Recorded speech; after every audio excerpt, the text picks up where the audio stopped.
Hey everyone, it's me Elle, and today we'll be talking about the Samsung Galaxy A72. Now the big question here is, what are the pros and cons of this trendy phone?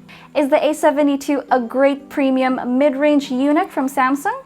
Let's go over everything from the design, specs, performance, and all the details about this unit and find out if this phone is for you.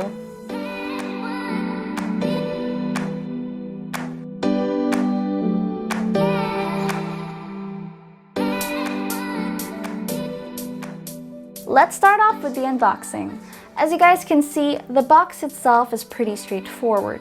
A simple white box with the image of the phone in front, along with the Samsung branding on top and on the side of the box.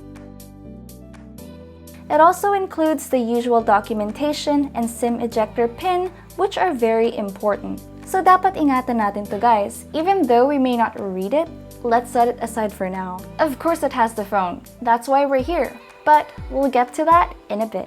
It comes with a free jelly case, a USB Type-C cable, and a 25-watt charger. Sadly, there are no earphones included in this box, but seeing how they're starting to sell these things separately, and it's becoming a new norm with new phones, I'm just glad they gave us a charger along with it. Going over the phone design, we got the awesome blue variant. Awesome screen, awesome camera, long-lasting battery life. Okay, anyways. The back is made out of plastic, which makes the device feel more lightweight and slightly easy for single-handed use. And instead of the usual glossy finish, they changed it to a frosted matte finish with the Samsung logo at the bottom. The matte finish feels really smooth for me, and because of that, you guys don't have to worry about fingerprints, smudges, or dust. I noticed that Samsung got rid of its usual geometric patterns on this one and they switched it to a more simple and plain design, which I find very sleek, and it almost reminds me of an iPhone. The camera bump on the A72 blends in very well with the back panel to keep that minimalistic style. And also, did I mention that this has an IP67 rating, which means it's water and dust resistant. It's safe to say you guys can definitely live life on edge with this phone. On the top, you can find the SIM tray. The A72 comes with a 256GB storage and a hybrid SIM tray, which means it has the option to have 2 SIM cards or 1 SIM card and 1 micro SD card to expand storage. One side is plain and simple, and on the other side, you can see the volume and power button. On the bottom, we have the earphone jack, the charging port, and the speakers. Here's a good pro. This time around, Samsung gave the A72 stereo speakers, which means the top earpiece and the bottom speakers both work together to produce more volume and better quality audio. You can listen to it right here.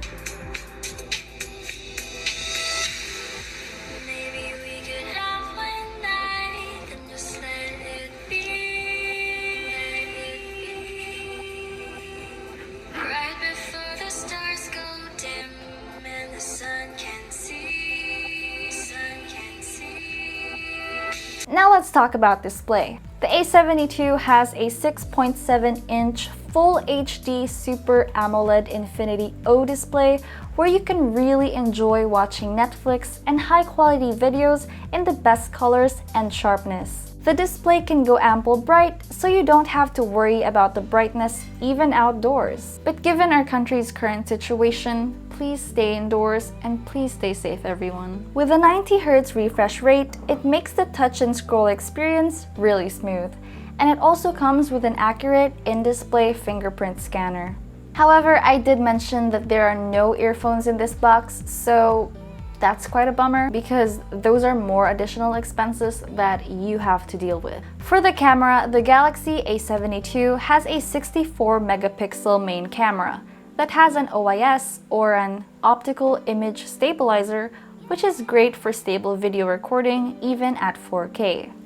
It also has a 12-megapixel ultra-wide-angle camera that has less distortion and better processed photos.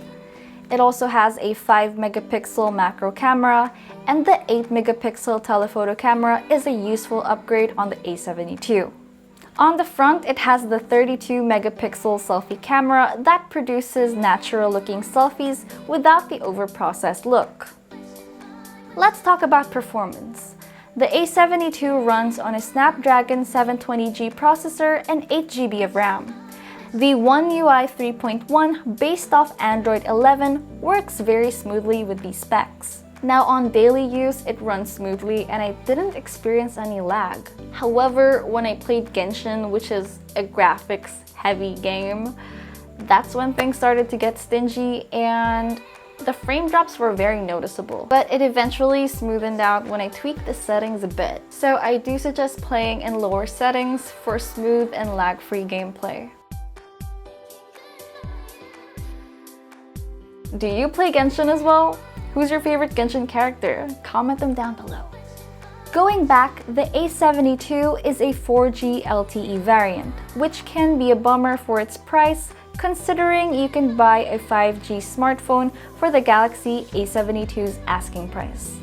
No 5G variant aside, the Snapdragon 720G is a tried and tested processor that can handle multitasking and run some demanding mobile games out there. Feel free to pause if you need to take a look at the rest of our benchmark scores.